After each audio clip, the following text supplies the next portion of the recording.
sepeli na fachi beton. Botombo la maboko likolo bola.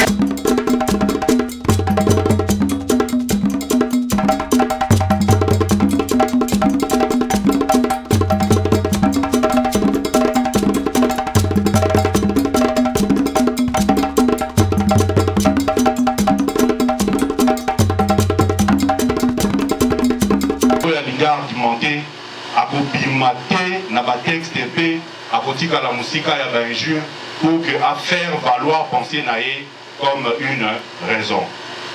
Yango bomoni lelo. Heureusement peut aux ala na deux micros.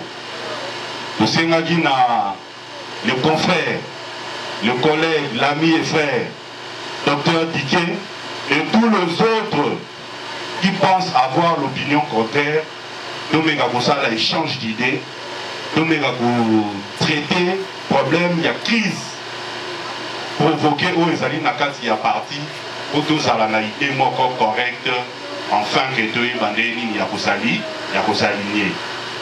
Et là débat d'idées, les français Balobaka, c'est dans le choc des idées que jaillit la lumière. UDPS viva, UDPS viva. Makambouane Sali Makara, c'est une nouvelle génération.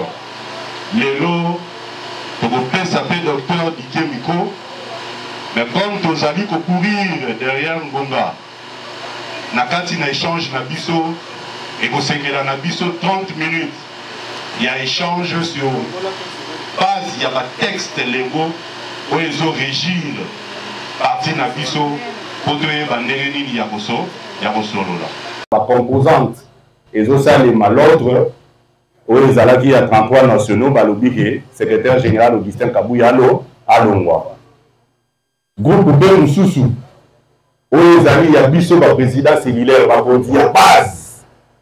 Donc, Tatati Maramouana, j'ai dit, Tolobi Kabouyaza, Azanan, UDPS Viva, Yamouana, docteur Didier Azali Nangangou, le bateau avait estimé que le secrétaire général a géré ma baie. Balungwa ngai nazali na ngambu oyo tolobi Kabuya za azanani ngana bandi bocha kono tozokende sur des bases légales et juridiques namoni sécurité na pesi maluba banda comme ça ngana bozwasima il est viva bocha kono 15 minutes à chacun comme dans Rangou et Bandi.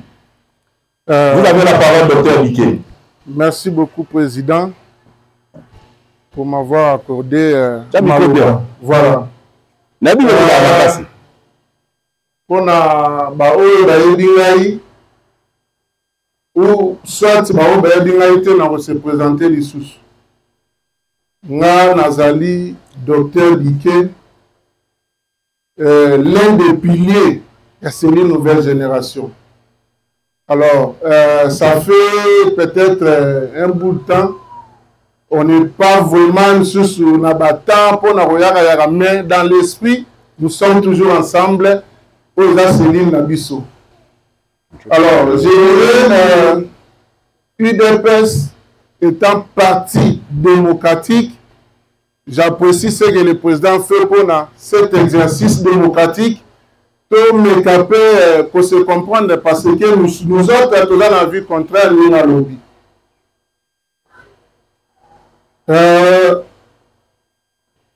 D'emblée, en entrant, Nayoki, président Azoloba, et Bisso, donc nouvelle génération, bien sûr, Tozali Mupanzi, secrétaire général Augustin Kabouya Chilumba. Moi, Nabouté, voilà.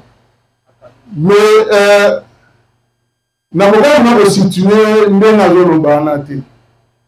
parce que il y a une ou 5 jours passés, le secrétaire général a cessé d'être secrétaire général pour que Akoma, président AI.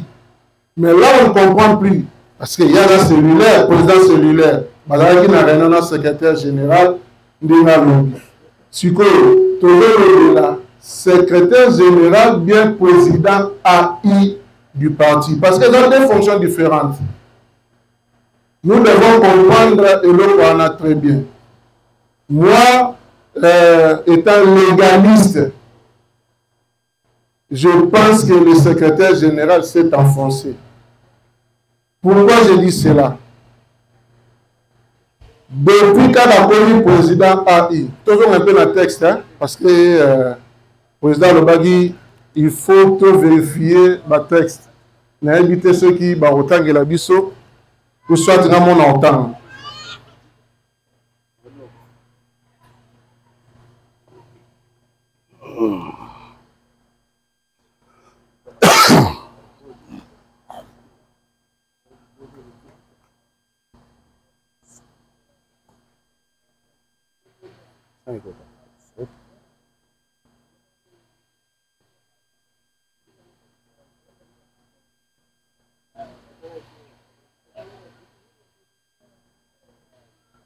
Voilà.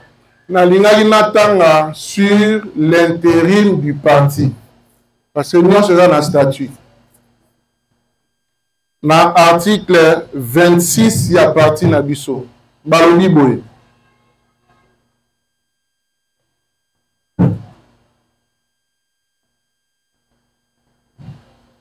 En cas de décès, de démission, d'empêchement définitif, d'expiration de mandat ou d'interdiction d'exercer du président du parti, qui était Félix Antoine Tshisekedi Tshilombo, où le mandat a occupé en Boka et se permettre à diriger le sous-parti. Donc, là, nous avons le rôle à y. Un directoire composé du président en exercice de la convention démocratique du parti, la CDP. Donc, on parle déjà l'intérim du parti est composé d'un directoire. Directoire, on est déjà composé dans la convention démocratique du parti, du secrétaire général du parti et du président de la commission électorale permanente du parti. Assume intérim son intérim pour un délai ne dépassant pas 30 jours au cours duquel il est tenu de convoquer une session extraordinaire du Congrès en vue de l'élection du nouveau président du parti. Maintenant, tant que secrétaire général a connu président AI, et puis a dirigé seul en tant que président AI, alors que statut et lobby, il faut directoire. Bissonio Sotoza. Est-ce que c'est violation ou violation en texte? Moutamouta peut sa réponse dans mon thème. Mais moi, j'aimerais que tous allez sincère. Tout violent rappel l'OAT, c'est notre parti. Nous avons IDPS parce qu'on a adhéré librement, tout dit m'appelle librement. C'est notre parti légué par les Sphinx. Donc, tout respecter la haut et comment c'est en 2013 que ce statut a été signé. Sur ce point-là, moi je pense que le secrétaire général local a respecté le texte, c'était d'emblée, il devait accepter la démission. Moi, je m'imagine que le CG Faragi a démissionné quant à c'est. Alors, s'il persiste, wana yononde mutayebi neni ni base on s'occuper là. Voilà. Na que faut en vérifier parce que j'avais écrit.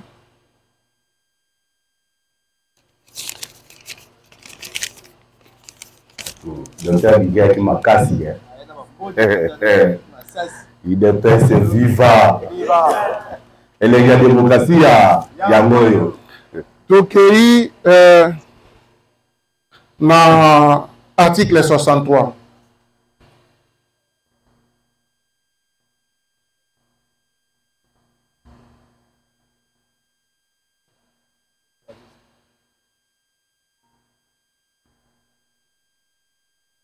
Voilà.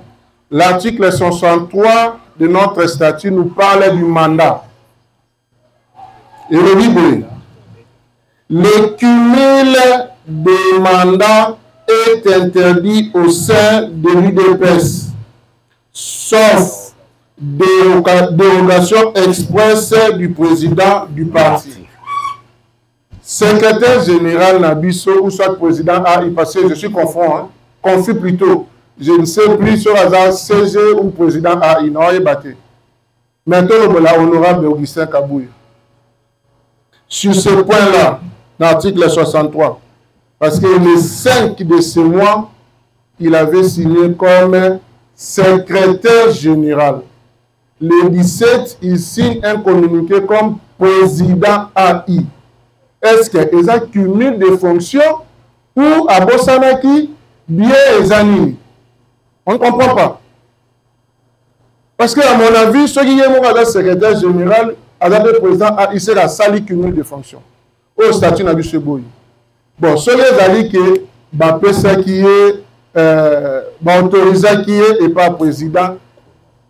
Quel est ce président? Pour que tout le monde ait un mandat spécial, c'est le président qui a fait le mandat spécial.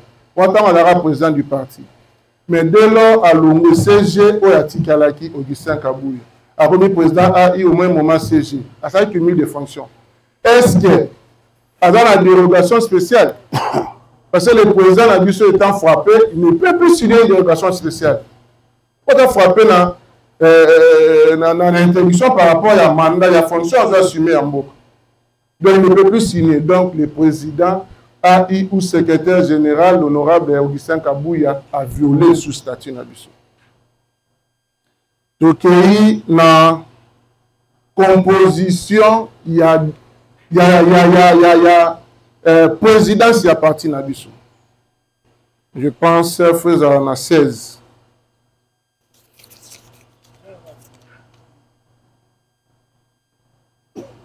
Voilà. Donc, il y en a 22.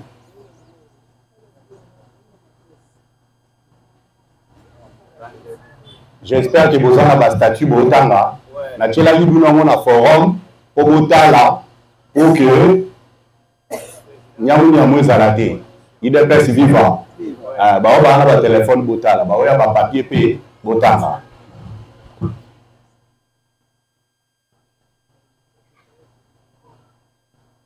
Page 6. Bon, Tokei, l'article 22.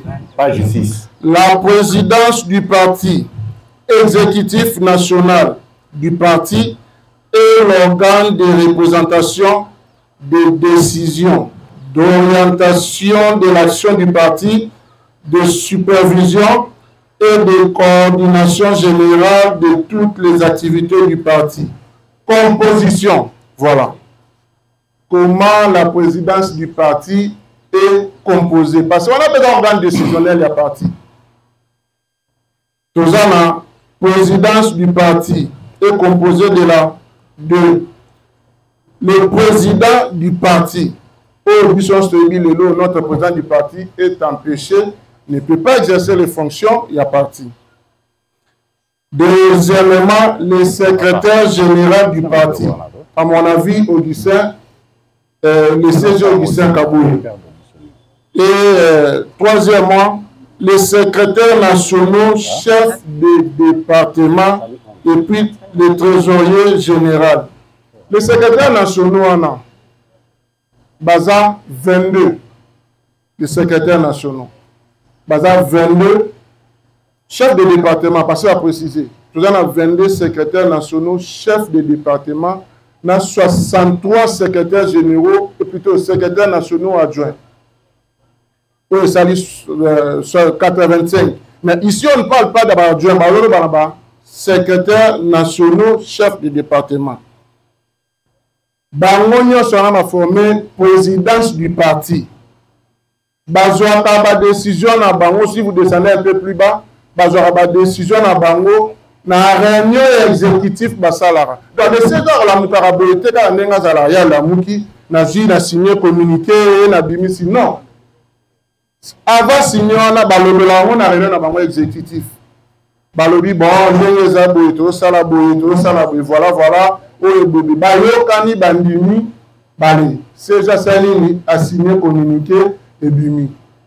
Mais le CG a ça de l'on sera na forcing de manière illégale na pensée unique oyo yazo raisonner yemoko sans pourtant qu'on réfléchisse ou soit tenir compte de cet article.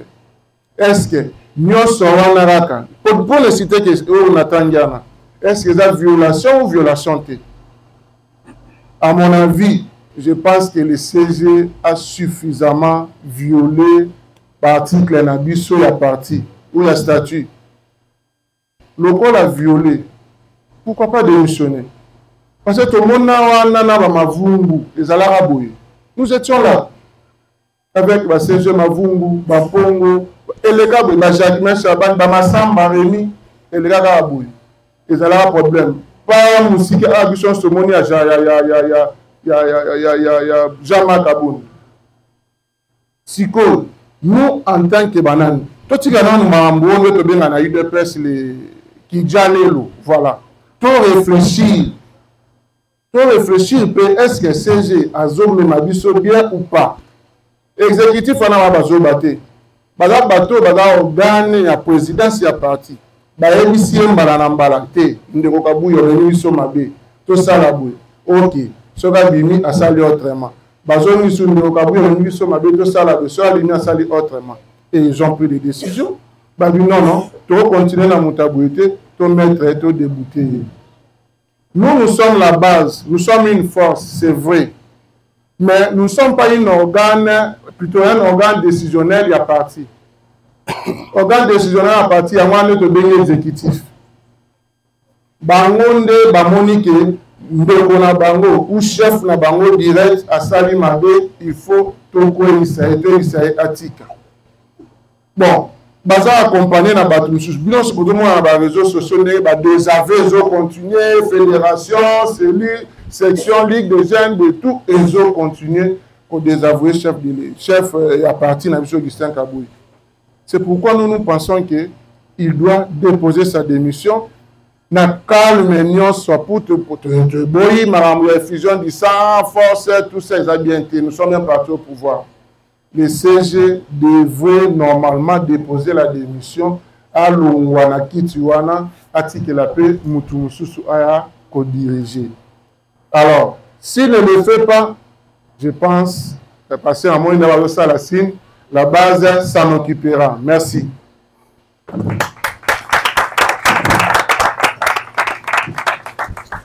UDPS, viva! Viva! Fatima! Nouvelle génération peut-être. Awande Makambo.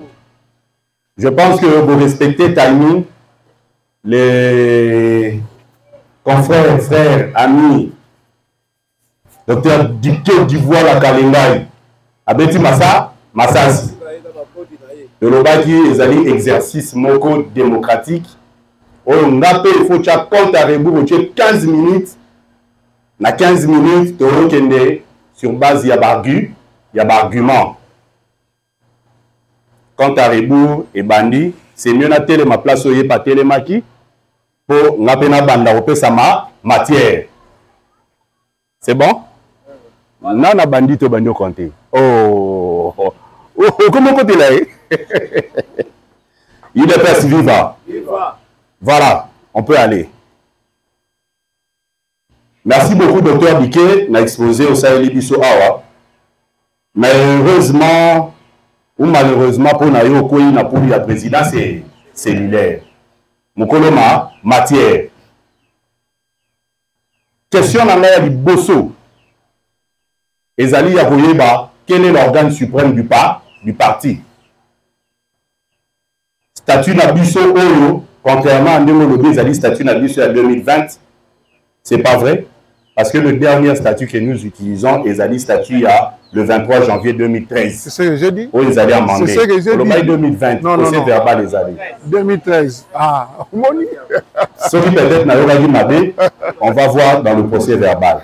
Maintenant, nous avons un statut. Statut Nabiso et Ebiso que nous avons deux types d'organes. Donc, il y a un article 16. Nous avons des organes nationaux. Les organes nationaux de l'UDPS sont le Congrès, la présidence du parti et la Convention démocratique du parti. Donc, il y a l'article 17. Le congrès est l'organe suprême du parti. Dans réponse, il y a l'organe suprême, il y a parti congrès. C'est que le congrès décide, personne ne peut aller à l'encontre, il y a décision, il y a congrès. Vous allez noter avec moi les attributions du congrès. Oui, vous avez l'article 18. Les attributions du congrès sont délibérer et statuer sur toutes les questions importantes relatives aux valeurs fondamentales du parti. Délibérer et statuer sur toutes les questions relatives aux structures, à l'organisation et à l'action du parti.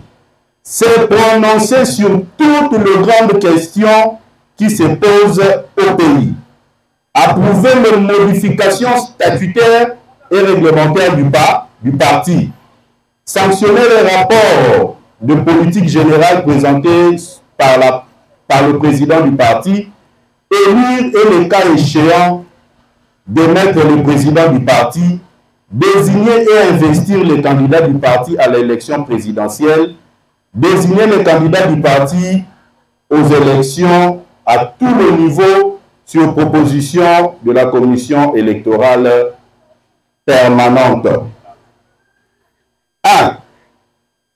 Délibérer et statuer sur toutes les questions importantes relatives aux valeurs fondamentales du parti.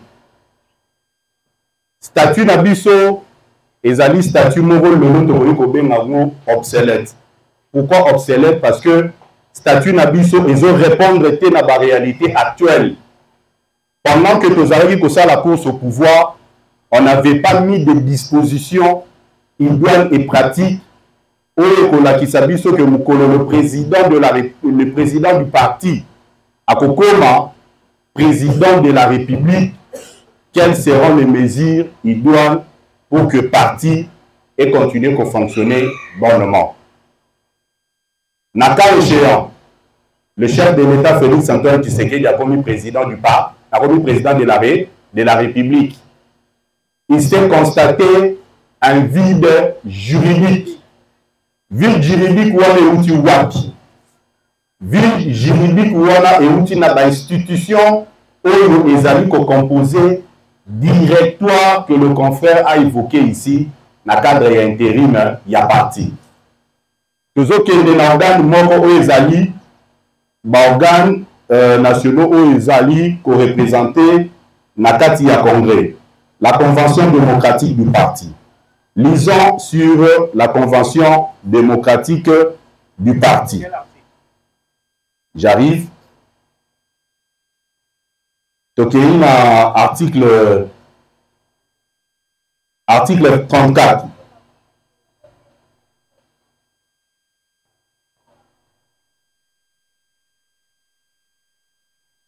Avant même de l'article 34, tu as l'article 30. Parce que la convention démocratique est bandiouana.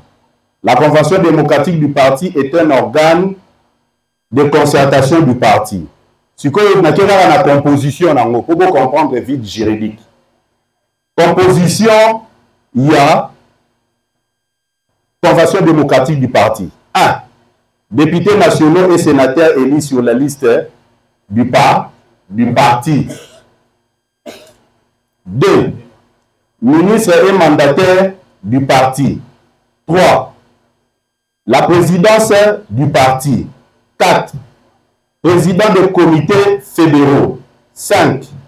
Président de convention démocratique fédérale. 6. Du président de l'école du parti. 7. De la présidente de la Ligue de femmes. 8. Du président de la Ligue de jeunes. 9.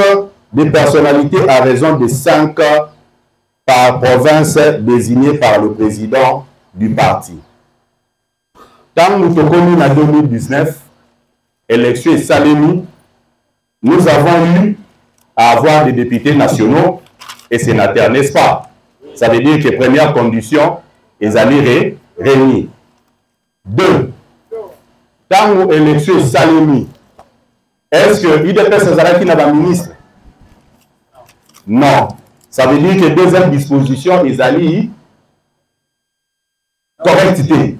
Pour le ministre du parti, Bazara quitter. N'est-ce pas? 3. Balobi, la présidence du parti. La présidence du parti qui est chapeautée par un président du parti.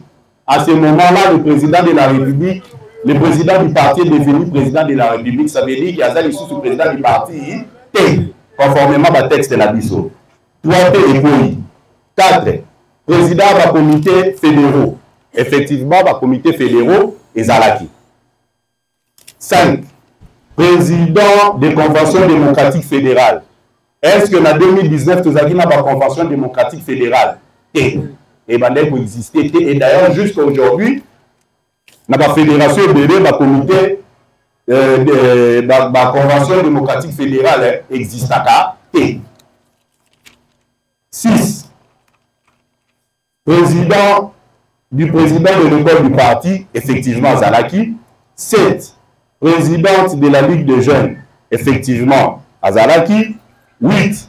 Du président de la Ligue des jeunes, qui est dans le débat, mais de la Ligue des jeunes. Mais parce que le président de la Ligue des jeunes a commis après ministre national, il y a jeunesse, donc, quand il a commis ministre, il cesse d'être président de la Ligue des jeunes, n'est-ce pas? Donc, il y a disposition à Souka. 9. Des personnalités à raison de 5 par province désignées par le président du parti. Le président du parti, lui qui est devenu président de la République, a désigné sous 5 personnalités, Nenge et Nini. Tout le monde a compté. 9 est non respecté. 8. Donc, sur les 9 dispositions en convention démocratique, 9 est non respecté. 8 est non respecté. 5 est non respecté. 3 est non respecté.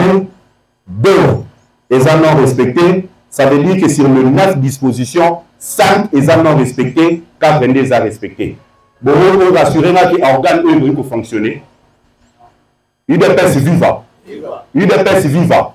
Alors dites-moi comment maintenant, pour ça, le directoire dont le confrère a évoqué ici, pendant que CDP est en dysfonctionnement. UDPS viva. Côté Wana, je pense que nous avons tous la réponse. Car le Congrès est l'organe suprême du parti. Il a compris que disposition Oyo Ezali Mabe ou bien Ezali Kopesa, parti facilité, il y a Kotambolate, mais vous en a Congrès en 2023, mais je vais revenir à ça. Tant nous avons des ordres Oyo Bandi, il y a Makabouya pour destituer le secrétaire général Augustin Kabouya. Et Banda qui pour Aza président AI, il a signé l'autre Banda qui pour Aza secrétaire général, il y a parti. Parce que là, il y a 5 jours, le CG avait cessé d'être secrétaire général à commis président à AI. Et lui, a violé disposition statutaire à Sali Kimi de fonctionnaires. Il faut à démissionner. Bobanda qui, Makambu Oyo, pendant qu'il a signé qui, comme président AI, tout le Banda qui a pendant qu'il a secrétaire général. Donc, Bitumbarabine Zalaki était président AI, Bitumbarabine Zalaki secrétaire général Augustin Kabouya a démissionné. Parlons du secrétaire général Augustin Kabouya. Pour ne pas citer comme Mouni, donc il n'a pas le titre de secrétaire général. Comment est-ce que le secrétaire général a comme secrétaire général? Il est vivant. Il est vivant. Donc, il y a un organe où il y a une présidence du parti. Et il y a un article 22. Si vous avez une composition en haut, vous avez un article docteur avocat la présidence du parti, exécutif national du parti, est l'organe de représentation des décisions d'orientation de l'action du parti, de supervision et de coordination générale de toutes les activités du parti. Composition. La présidence du parti est composée. Le président du parti ou la présidente du parti, le secrétaire général du parti, les secrétaires nationaux, chefs des départements, les trésoriers. Attribution, il y a président du parti. Les alliés moins délai, mais n'a moins ndambo. Il représente et engage les partis conformément aux dispositions statutaires et réglementaires. 3. Il supervise et coordonne le fonctionnement des activités du parti. À ce titre, il est tenu pleinement et régulièrement informé sur les activités de chaque organe et structure du parti. 4. Il nomme et, le cas échéant, relève de leur fonction le membre de la présidence du parti. 5. Il présente le secrétaire général du parti ainsi que les secrétaires nationaux chefs du parti. Ok, si on a 11. Le président du parti peut nommer un ou plusieurs adjoints au secrétaire général du parti, au secrétaire national chef de département et au trésorier général. Bon, tu peux faire quoi au secrétaire national chef de département, bazala 22, mais on n'a pas parlé de leur adjoint. Alors que, na disposition, na alinéa 11, et le président du parti peut nommer un ou plusieurs adjoints au secrétaire général et aux nationaux chefs des départements. Ban nationaux chefs de département et leur adjoint Bazali 85, dont 22 chefs de département et 63 adjoints de docteur a été évoqué. Ils sont membres de la présidence du parti. Ce n'est pas seulement le 22. Et les adjoints, même le secrétaire général de Balobi Awa, le président peut nommer un ou plusieurs adjoints au secrétaire général. Donc vous comprenez avec moi que nous devons nommer 7 secrétaires généraux adjoints. Ça veut dire que le président du parti a le pouvoir de le nommer. Mais maintenant, résolution qui s'entendent aussi secrétaire général, pouvoir Alieba n'a pas joué intérim. Il y a président du parti qui est empêché. Nous avons la secrétaire général, il faut à la chef du parti, l'article 22, au cas échéant, après le nommer pour révoquer. En dehors de ça, ils ont dit l'illégalité. Nous avons que les Nanzela, la humeur, la disposition statutaire, l'UDPS c'est vivant. L'UDPS c'est vivant. La lutte de l'UDPS c'est de rester sur le texte. L'organe suprême du parti, le Congrès, a constaté ces vides juridiques et il a pris les dispositions idéales pour que le parti continue à fonctionner. Donc, le secrétaire général n'a pas violé le statut et n'est pas dans les cumuls. Mais seulement à la Kissina, on va comprendre que le Congrès lui avait donné le mandat de jouer l'intérim du parti pour signer des décisions au nom du parti. Et voilà qu'il a fait désormais, il est président du parti. UDPS vivant. Merci. Commencer à répondre à des questions. Il y a des combattants et combattants. C'est dans le cadre de débat. Dans le débat, nous avons un échange. Il y a des arguments. Bado va comprendre que poser la question, que ce soit le docteur Guiquet, que ce soit moi, pour permettre que tu répondes à la question et si tu as besoin d'ombre, les amis.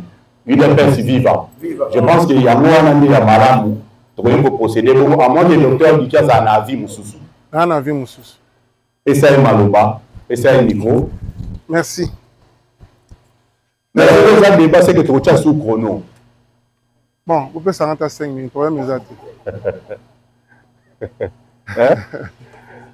Bon, à 5 minutes, Banane Baza d'accord, attendez.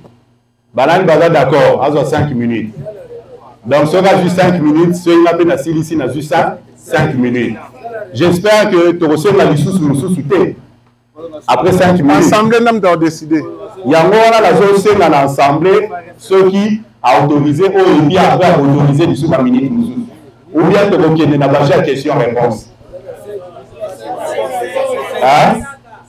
Banani Bazali pour 5 minutes et s'il y a pas de question-réponse, pas pour la Maroko. Banani Bazali a besoin après 5 minutes de continuer sur le débat et minute après minute. Voilà, donc, Assemblée décidée qu'après 5 minutes, les amis, motion de décision comme motion de procédure. L'assistiment par rapport à cumul de pouvoir et de fonction des combattants à lobby Awawa. Il a précisé juste une chose.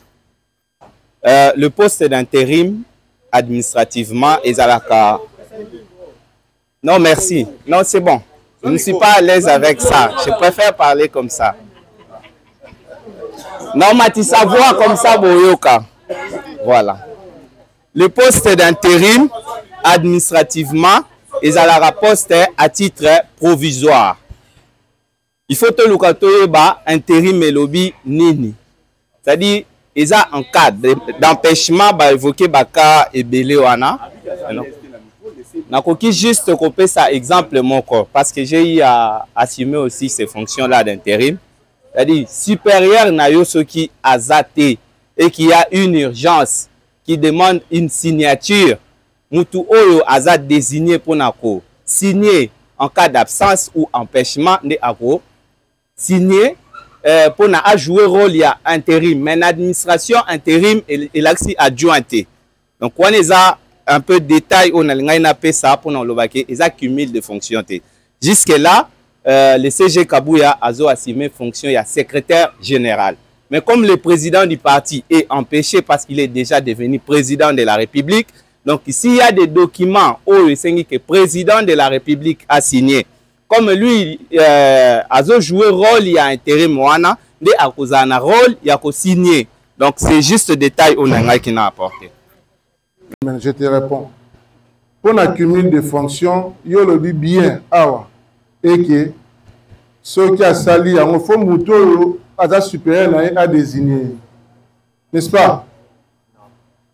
Je pense que c'est ce que tu as dit. Le texte qui désigne. Mais le texte la mission est désigné intérim Natangé Libino Awawa. Alors, s'il vous plaît, texte la mission est désigné intérim. Les habiletés de le président Lobby. Parce que intérim est désigné dans le cadre. Pour le président Lobby, que non convention démocratique du parti, Bazaraki incomplet, monsieur Bazaraki occupé, monsieur Subakoya qui tourne dans le Wana, Bakendaki, la fonction, monsieur moyen ba sangana, monsieur Zalaki. Mais moi je vais m'étonner. N'est-ce pas, Nangandayala, Nana Bensagi Congrès, ils ont le secrétaire général de CDP, n'a invité. Ils ont la ville de compléter, je ne sais pas. Alors, il est sur Marambo, il dit Marambo, la Ligue des Jeunes. C'est le chef de secrétaire général Azali, chef, il y a parti en absence, il y a président. Aujourd'hui, c'est des ordres dans la carte de la Ligue des Jeunes. Ceux qui montrent à président, à nommé. Non, non, je relève dans Soukana. C'est le précédent. C'est le précédent même. Est-ce que c'est ce qui a été fait avec le secrétaire général? Je n'ai pas de problème avec mon ami Amissi. C'est mon meilleur ami, il sait. Donc, tous les amis m'ont mais je lui dis souvent que va violer la loi pour comment.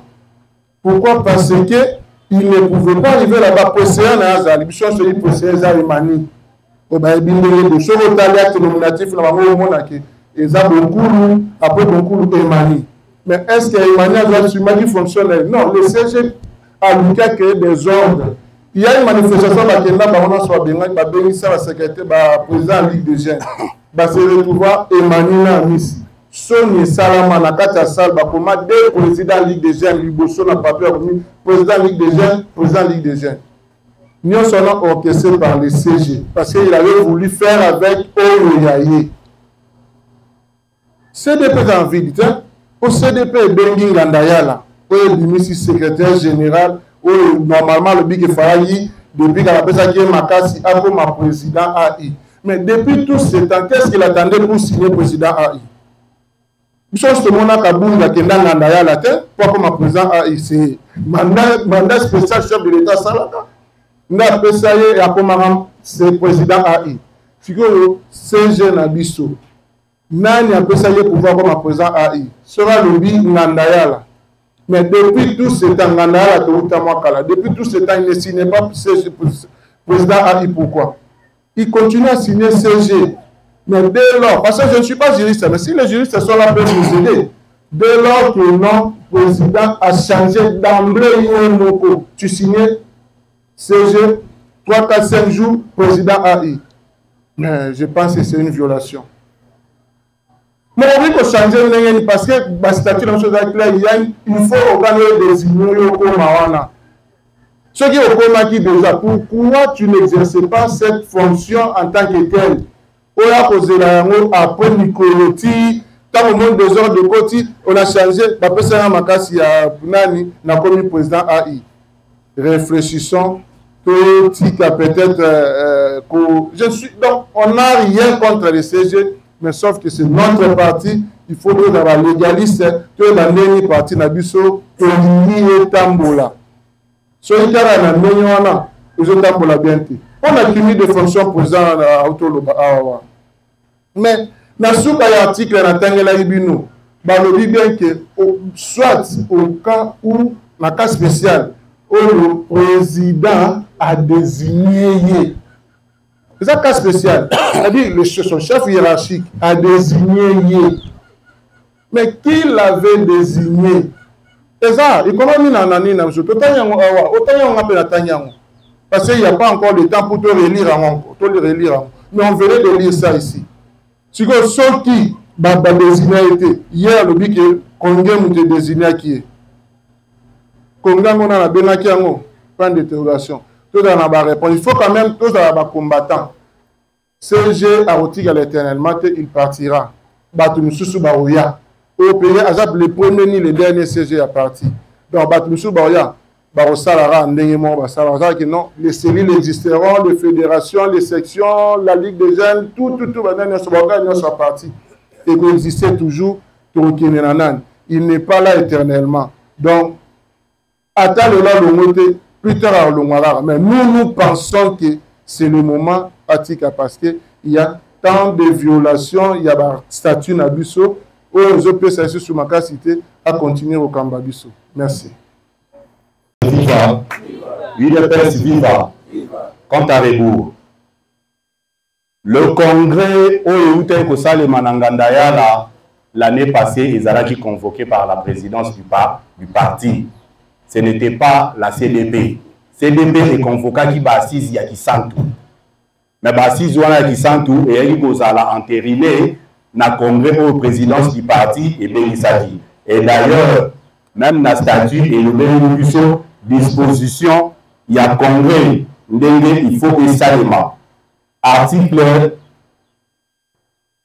19. Le congrès s'est réuni en session ordinaire sur convocation du président du parti tous les 5 ans, le premier lundi du mois de décembre. Le congrès s'est réuni à Kinshasa en cas de force majeure, en tout autre lieu sur décision du président du parti. Le statut est clair. Moyen CG, chef hiérarchique naïo directeur, a désigné exactement pour une simple raison, chef hiérarchique naïo direct a promis président de la République. C'est pourquoi le Congrès, l'organe suprême, statue sur ces vides juridiques pour avoir l'attribution du président de la République ou du président du parti, qu'on paye ça dans secrétaire général, pour que le secrétaire général, comme aussi aux Araki sur une année électorale, aille signer la place du président du parti pour que la liste, il y a UDPS, il y a pas de combat pour la député, et ça là, avalisé dans le niveau, il y a justice, il y a CENI. UDPS vivant. UDPS vivant. C'est clair, maintenant, Congrès. Je prends l'article 4 ou 5, qu'il y aura convocation d'une session ordinaire et à Congrès. On a autant le texte n'abuse le texte n'abuse comme obsolète. Parce que le texte n'abuse, ils ont dit le texte ils ont pour la partie opposition. Alors que nous sommes partis au pouvoir. Il faut que le Congrès nous soutienne pour que le Congrès et le Banako, donc ça, le texte est parti. Mais nous devons convoquer le Congrès et le président du parti n'a qu'à échéant son intérimaire qui a été investi de tout pouvoir du parti à niveau de Congrès. que le Congrès est l'organe suprême. Donc il n'y a pas un organe qui peut décider au-delà du Congrès. Na Congré. Tant que ça, le secrétaire général d'attribution en alliance, Nanganaye to betaki maboko. Nanganaye to lobaki kabuya umera. Nanganaye to lobaki kabuya za azananu. Sikoyo lelo un groupe d'individus où la déclaration de bango politique va évoquer aucune disposition statutaire. Je mets ma main à couper ceux qui besoin de la déclaration de Tandango Awa, Boye Bisanga, et nous avons de la CGA Lungwa, et nous avons de la Congrès, nous avons tiré un article ni il y a statut. Ma prérogative pour nous dire Bangoa, Wapi. Il est pas vivant.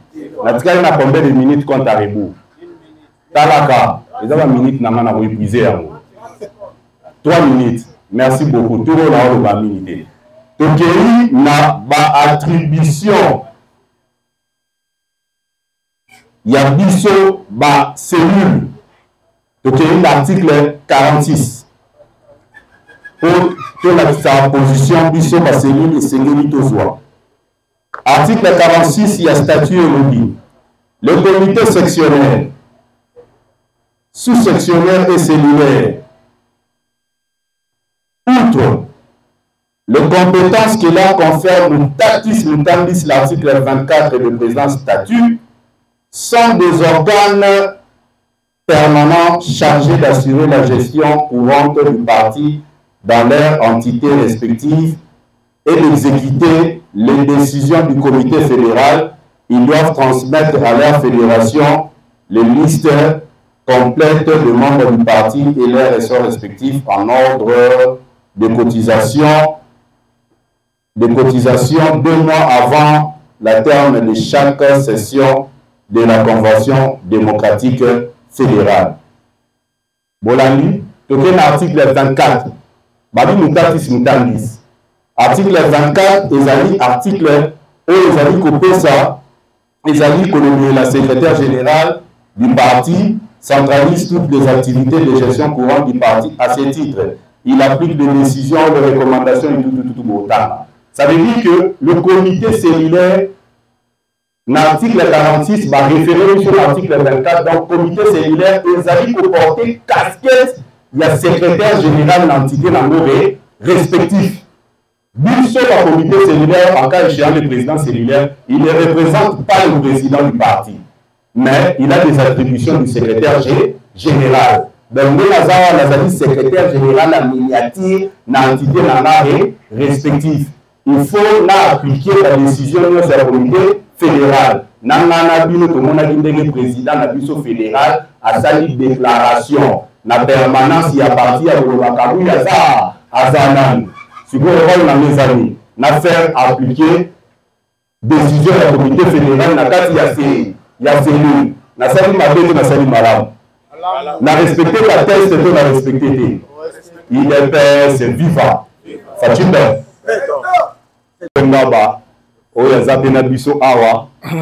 Bien qu'il en plein débat, tout ça l'exercice démocratique pour te ramener l'esprit sur la raison pour qu'enfin tout dans la même direction.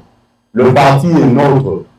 Et ça a un intérêt à moutouter que le parti n'a plus fait panzanalelo, parti n'a plus fait à la fragiliser, parce que biso de possible il y a un peu d'inémis parce que la biso. Makambugo etali bangote vous remarquez que bakomi okota yango. Bakomi on la biso chaque jour bakomi na kaka bitumba. Alors que biso dozo comprendre que les nouveaux ezo salima bazo luka ko fragiliser le régime na biso. C'est le temps pour nous to zwana nous ba intérêt na biso, to zwana nous ba humeur na biso, to tia yango à côté. Tout ça là comme exercice démocratique pour nous révéler lumière enfin que doit accompagner le chef de l'État à matérialiser le credo. Il y a l'IDPS, il y a Testament, il y a Sphinx, Docteur Etienne Tshisekedi Ouamoulou, de mémoire, le peuple d'abord.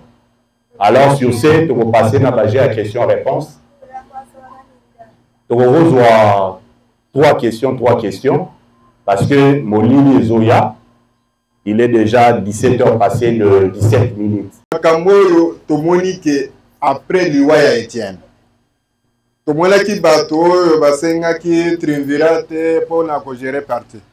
Makamoyo ko banda kaka tozui pouvoir. Est-ce que ça na eloko moko eza caché? Après bato basala ki déclaration pour la ko désavouer CG. Tomoni disposition moko satellitaire oyo ba soulever. Na kotuna pe na docteur Dike.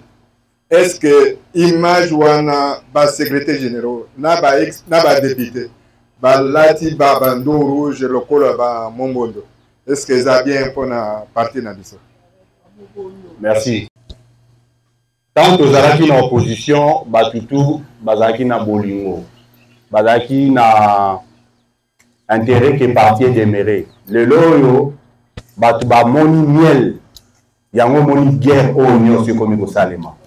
À ce moment-là, tant le fait Dr Etienne Tshisekedi a Koufaki, triumvirat et Sengamakité, parce que aussi d'autres organes et Zalaki Nanté. Je pense, si je ne me trompe pas, cette Ezalaki n'a mise en place.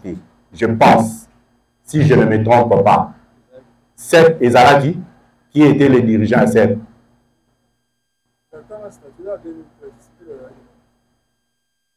Non, Nazolo Batolobi en 2017, papa Etienne Koufaki. Parce que moi, je sais que le premier président, il y a 7 ans, parce qu'il y a beaucoup d'organes qui existaient dans le statut, mais eux, ils qui fonctionnent. Et ils qui n'ont pas de statut. Mais maintenant, tu peux si au CDP. Ils qui ont un statut, mais ça ne fonctionnait pas. Ils qui activité non opérationnelle.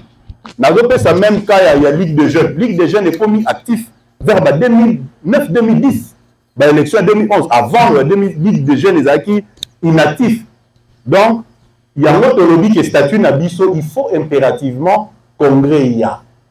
Pour revoir statut Nabiso pour adapter à la réalité actuelle. Mais congrès, il fait ça en toute légalité. Moutou Azaï n'a pouvoir convoquer congrès. Il a convoqué au moment opportun pour que tout traité sur Bakawana Nyoso. Ce n'est pas un groupe d'individus au Balamouiga en attendant sur question il y a na bango de m'a convoqué congrès wana. Donc comprenez que même le lot qui nous vira wana est ali difficile parce que même CDP ou ezali siko ezali organe au UDG c'est pour ça qu'il faut récomposition en haut et ça les pour que ezomba en activité. C'est comme ça que je passe ma petite contribution na Motuna. C'est ça, docteur Diké, à répondre à la question. Président, je pense que n'a complété un peu dans le lobby. Mais répondre à mon bondo. Question à nous. Non, répondre. On est à oui ou non. Na Banza, avant 2010, Pindi a la président Ligue des jeunes. Bajeko Balara la Ligue des jeunes. Pendant Ligue des jeunes. Donc, Ligue des jeunes existait. Mais, sauf que, activité, c'est comme on attend que comme Bundisa Kabila pour Akende. Nous, on a compris que non, la composition en Ligue des jeunes, tout ça est banal. Mais ça existait. En 2011, nous étions partis aux élections. Je pense la CEP existait parce qu'elle est alignée même les candidats députés nationaux. Qui, chef Nabiso le président Félix Antoine Tshisekedi Tshilombo, fut élu député national en son temps. Parce que cette alignée à Bamoyon, je me souviens, la permanence. Non, c'est le président du parti qui avait désigné tous ses membres. Si, je suis président du parti, mais la liste, agenda qui faut déposer un mot, on a base à l'approuver. Mais aussi, je donne un exemple. Le comité fédéral, la convention démocratique fédérale, ils ont la carte à statut. Ils ont la carte à statut, mais ils savent combien de fédérations ils ont la convention démocratique. Ce que je voulais dire, c'est quoi? Dans le statut, il y avait beaucoup d'organes où ils ont qui à disposition, il y a des actifs. Mais beaucoup d'organes ezalaki activité ezalaki nango ezoexiste eya na président nango mais eza opérationnel te ndenge lelo ekoma ekomaka actif soki likambo esengi basala ezali même la fédération ndenge olobi banani bakomposaka convention ya nani eza babino oyo baprésident sectionnaire banani tout ça na badéputé na bafédération ce sont eux qui composent banani wana ezaka soki problème oyo esengeli bango bajouer se composer directement mais ezali parce qu'on les a déjà désignés qui va jouer au moment opportun où esengi tel beau se réunir qui sera le président tout est dans la statut qui va jouer le rôle de tel tout est dans la statut mais le problème manière raté voilà pourquoi une activité na mwezo la kisama d'abord ça la msala te pour l'eau na mwezo mais les jours où ce problème viendra bah on ça msala moins que va se réunir. Contrairement à ce que vous dites, ces organes sont des organes permanents. Les alibes organes où il fait en activité au besoin. Pas du tout. Les alibes organes permanents. Né convention démocratique fédérale, même convention, commission électorale permanente. Les alibes organes où il faut y a au besoin. C'est ça le problème. Donc, statut n'a plus à disposition, mais peut-être faute de moyens. Peut-être faute de mandataires, on va désigner en activité dans le moment où il y a besoin de se faire sentir. Mais là, alors que ça ne doit pas être comme ça. Raison pour laquelle il faut des visitations et des statuts pour clarifier le bureau pour l'annonce. Kassila Netien, merci. Donc, il y a une question, il y a Papa Tony pour la Balati, Babando et Rouge. Bon, en tant que combattant, moi, je ne peux pas l'admettre. Non, nous sommes des légalistes. Mais je pense que ce sont des parlementaires debout. Tout ça, parlement de faut tout na bango. Le cœur était un parlementaire debout. Akendaki na parlement debout ya Zandu. Akendaki na parlement debout ya Zandu. C'est ce que je suis en train de dire. Alors, les parlementaires debout, tout le monde qui balataki, bayaki wana. Il faut leur poser cette question, pourquoi balataki? Bah, la réponse là-bas.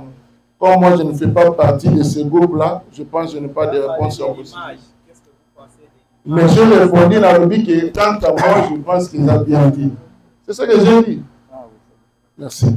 Ma question, elle est simple. Je la pose au président ainsi qu'à notre invité.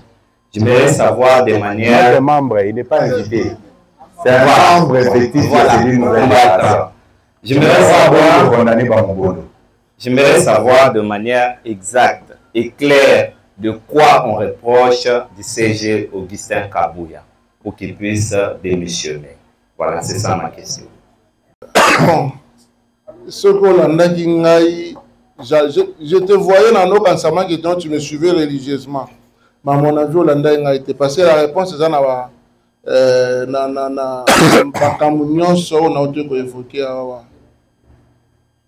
on reproche au CG Kabouya parce que nous avons reproché l'exécutif national, les secrétaires nationaux, quelqu'un. Nous avons reproché na gestion.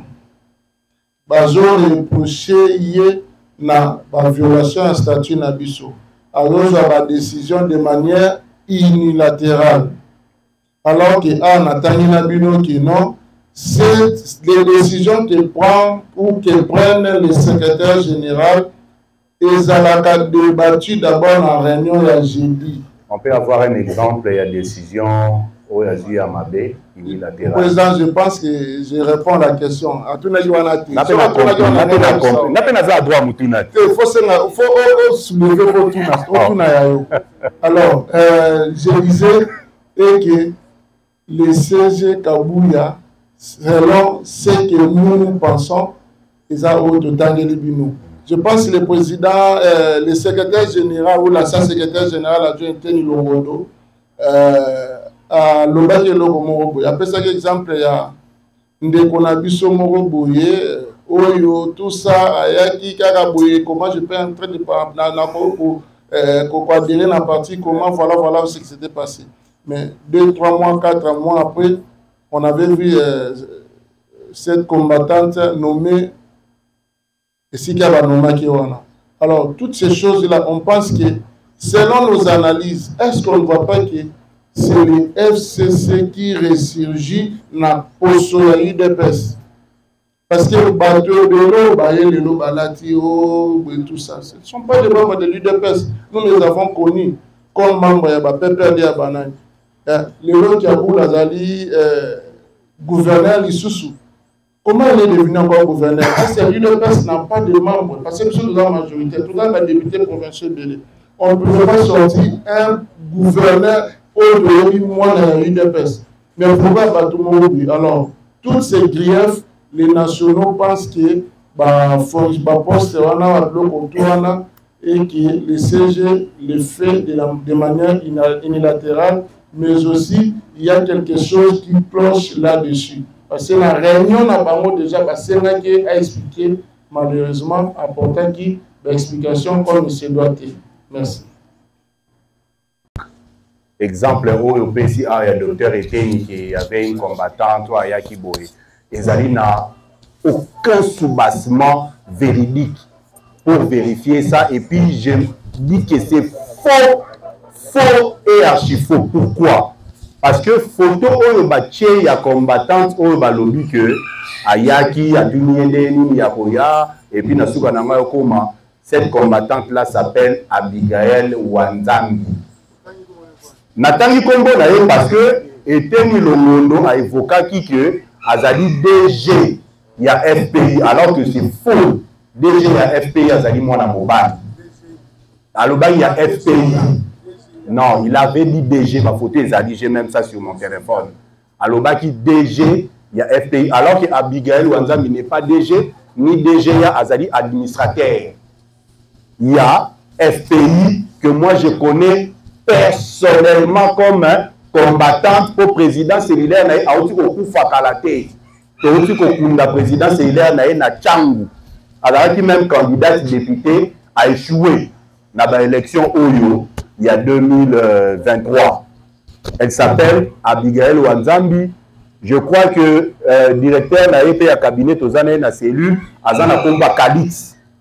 Bateau Baebi, il a même aussi des problèmes des que j'ai orientés.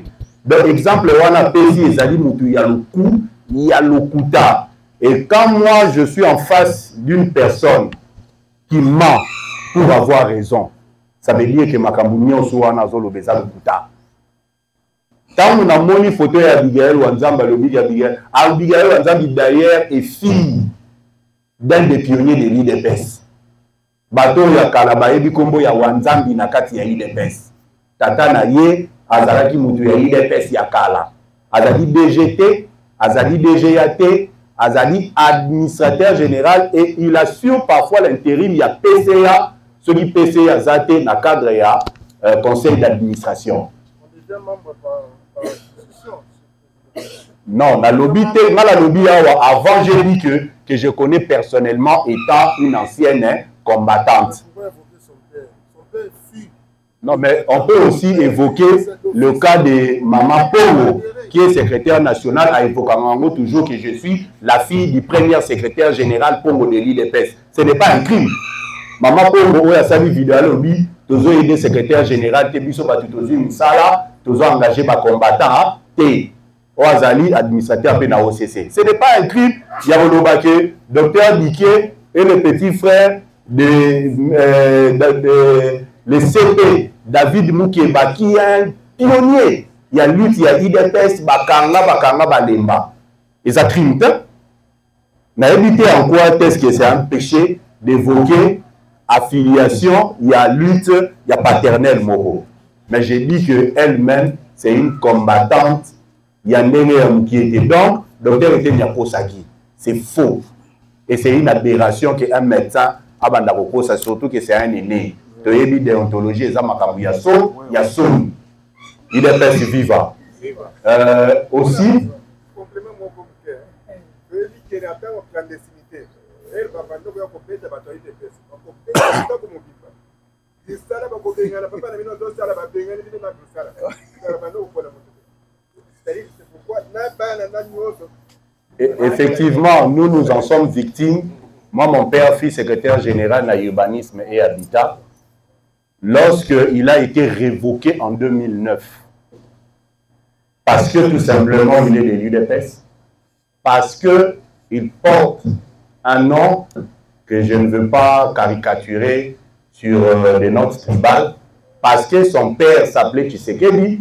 Parce qu'il faisait la liaison entre la permanence du parti pour donner des informations. Grand frère nanga ou la période alors que papa a un urbanisme habitat, grand frère nanga a une affaire foncière et ailleurs. Mais surtout quand il y a une révocation en 2009, sans ouverture, il y a dossier disciplinaire, ni blâme, ni demande d'explication, ni quoi que ce soit, qui soit gagné sur le banda. Et il le sait parce que le problème, on avait même porté ces problèmes auprès du conseiller principal du chef de l'État qui est notre grand frère David Moukeba pour que la ne soit pas Mokondi, afin que papa trouve solution.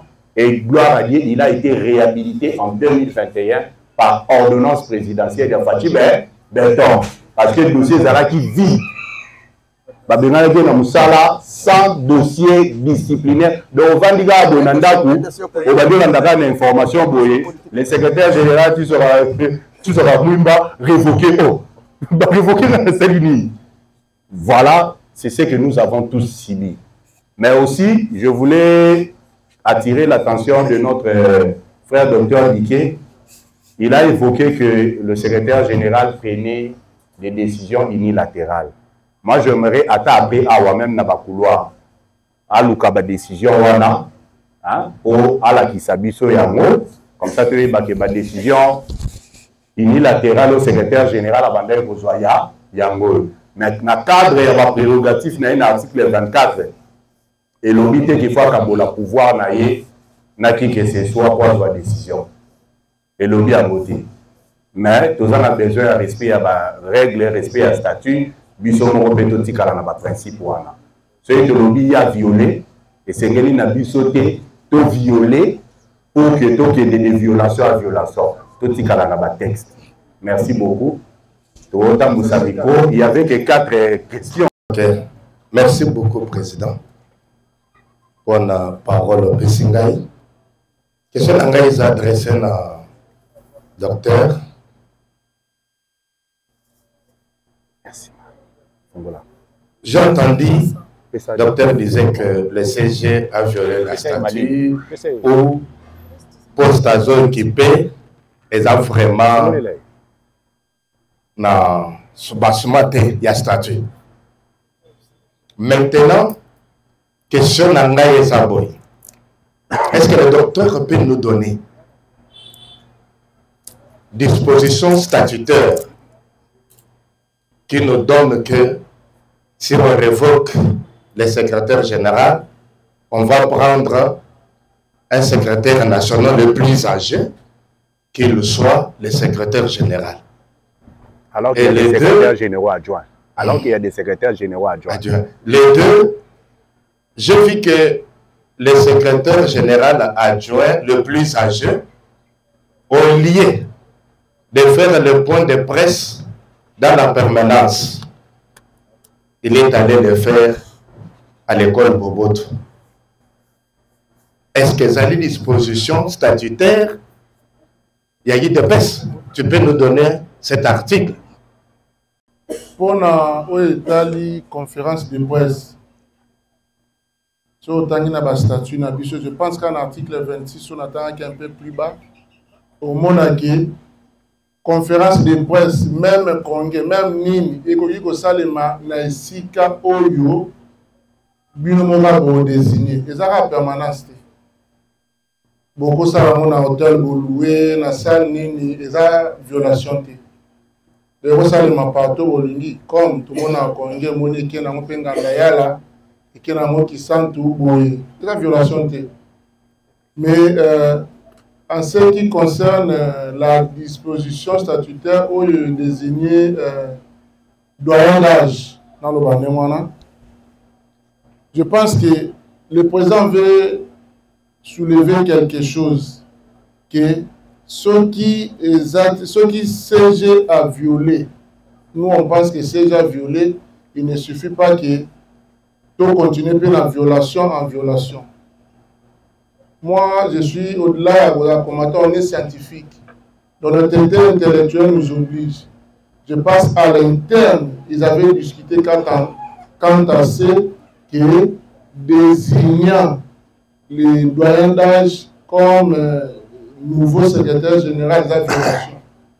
Pas de la violation. Donc, on peut côté va violer. Normalement, il fallait que le secrétaire général adjoint précédent de Moutoulazoa relève pour la bango. Mais, à mon avis, à l'interne, on va réunion à bango pour que cela soit corrigé. Donc, c'est ça un peu la réponse. Viva. Viva. Fatime. Béton. J'espère, Président, Nalandi Bino, depuis Kala, Nalandi Jekobeya, Nalandi CG Kabuya, Nalandi Ba combattant. Et je sais que ce passe Namboko. Na fait na Bino Mouké. Na première mandat au président Fatia Azwaki. Le Zakina Kambia FCC na Kashi. Le Zakina Kambia Mouké Kabo. Tout ça la majorité. Parce que tu as FCC na cash. Et que les majorité, tu as ça non seulement tu es là qui. Tu es là qui moi m'a le bagage pour ce biso. Tu es là qui te donne la voix soy. Si on a tout na biso. Le tu as la majorité. Deux. Pour le premier ministre Abimar, et si moi dans le laïc. Deux. Question. Et ça, question à tout. Là, on a la question en live. Et on a la question, je suis marketeur. Question, ça a 1 minute. Ah, ok. Nous sommes en politique. Si quoi est nous tous on a dit sur le temps que nous sommes à tête le primaire. Tozeli minute naniel ada amwanda idps je connais la CG Kabuya bazona na kubundu e bazo distraire parti que mais bon bazo distraire fait parce que le temps bazo distraire et ça fait que gouvernement va de ça le musala mais gouvernement ils ont ça le musala pour la propos ya makambo ya na kati ya parti Bousso peuple, tes œuvres là, ma malam. J'espère un message dans une de vos savez pas quand vous allez là, je me dis, tout basé Bundela, et souci la mission d'année, bas se ça, peuple primaire. Tu veux dire que ça va pas, je ne vois pas l'intérêt du peuple. Avec tout cela, bateau va l'intérêt de la bande, moi encore. Nous sommes à terre, nous sommes à la politique à monter. Nous sommes le temps la politique pour les mêler la mission. Parce que, papa chrétien a le droit qui se répète le d'abord. Il faut que mon amour. Et tu as là 2 ans et demi. Dans l'article 70 de la Constitution de la mission. Et voyez ce niveau du camp. J'espère la soutien. Merci, mille de vos jeunesse. Question Yasuka et pas Papa Abo. Merci. Et puis Maman Marine Asuka, autoclôturé. Mutuna ngai bosona mutuna na docteur Tati. Est-ce que na kolanga docteur Didier Dike Divoire la Kalimbai. Didier Kinkela. Dike.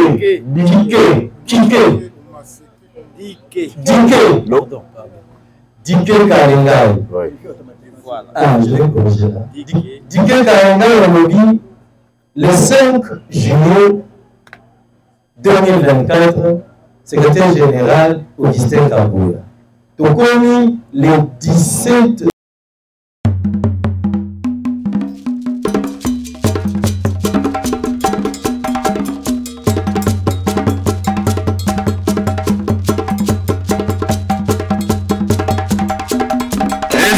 Osepeli na faci beton botombola maboko likolo bola